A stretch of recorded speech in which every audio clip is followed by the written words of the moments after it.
तलाटी और मंडल अधिकारी संघ नागपुर ने विभिन्न लंबित मांगों को लेकर भंडारा जिला कलेक्टर कार्यालय के सामने अनिश्चितकालीन हड़ताल शुरू की और मांगे पूरी होने तक 22 अप्रैल से हड़ताल जारी रहेगी।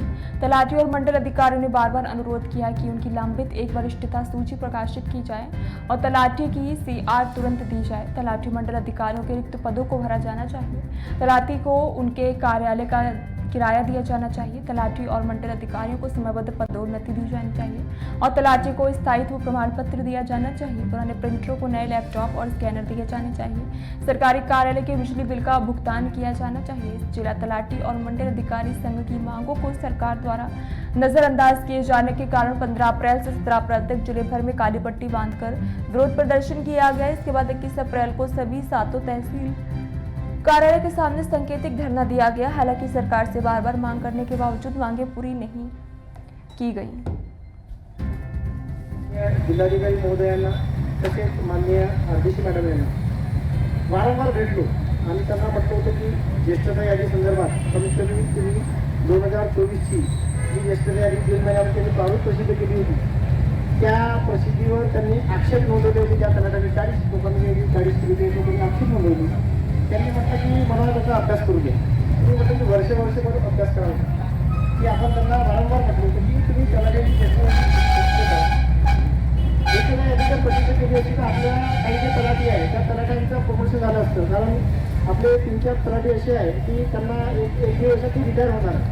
जर त्यांच्या पदोन्नती झाली असती तर त्यांना आपण न्याय दिला असता। आणि संघटनेचा उद्देश हाच आहे की आपण सर्व लोकांनी एकसंघ राहणं आवश्यक आहे आणि एकसंघ जर राहू आणि संघटनेच्या माध्यमातून आपण जर लढा यशस्वी करू तर आपल्या लोकांना न्याय देता येईल। आणि संघटनेचा उद्देश काय उजवण्या साहेबांनी किंवा वाकणवाची जिल्हाधिकारी महोदयांना तसेच माननीय आरडीसी मॅडम यांना वारंवार भेटलो आणि त्यांना म्हटलं होतं की ज्येष्ठता यादी संदर्भात कमीत कमी तुम्ही 2024ची जी ज्येष्ठता यादी जून महिन्यामध्ये त्यांनी प्रारूप प्रसिद्ध केली होती त्या प्रसिद्धीवर त्यांनी आक्षेप नोंदवले होते। त्या तलाट्याने 40 लोकांनी 40 लोकांनी आक्षेप नोंदवली।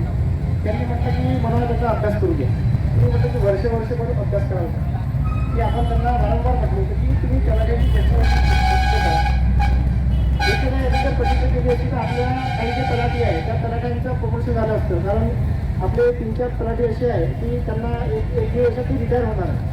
जर त्यांच्या पदोन्नती झाली असती तर त्यांना आपण न्याय दिला असता। आणि संघटनेचा उद्देश हाच आहे की आपण सर्व लोकांनी एकसंघ राहणं आवश्यक आहे आणि एकसंघ जर राहू आणि संघटनेच्या माध्यमातून आपण जर लढा यशस्वी करू तर आपल्या लोकांना न्याय देता येईल। आणि संघटनेचा उद्देश काय उजवण्या साहेबांनी किंवा वाकणवाची जिल्हाधिकारी महोदयांना तसेच माननीय आरडीसी मॅडम यांना वारंवार भेटलो आणि त्यांना म्हटलं होतं की ज्येष्ठता यादी संदर्भात कमीत कमी तुम्ही 2024ची जी ज्येष्ठता यादी जून महिन्यामध्ये त्यांनी प्रारूप प्रसिद्ध केली होती त्या प्रसिद्धीवर त्यांनी आक्षेप नोंदवले होते। त्या तलाट्याने 40 लोकांनी 40 लोकांनी आक्षेप नोंदवली।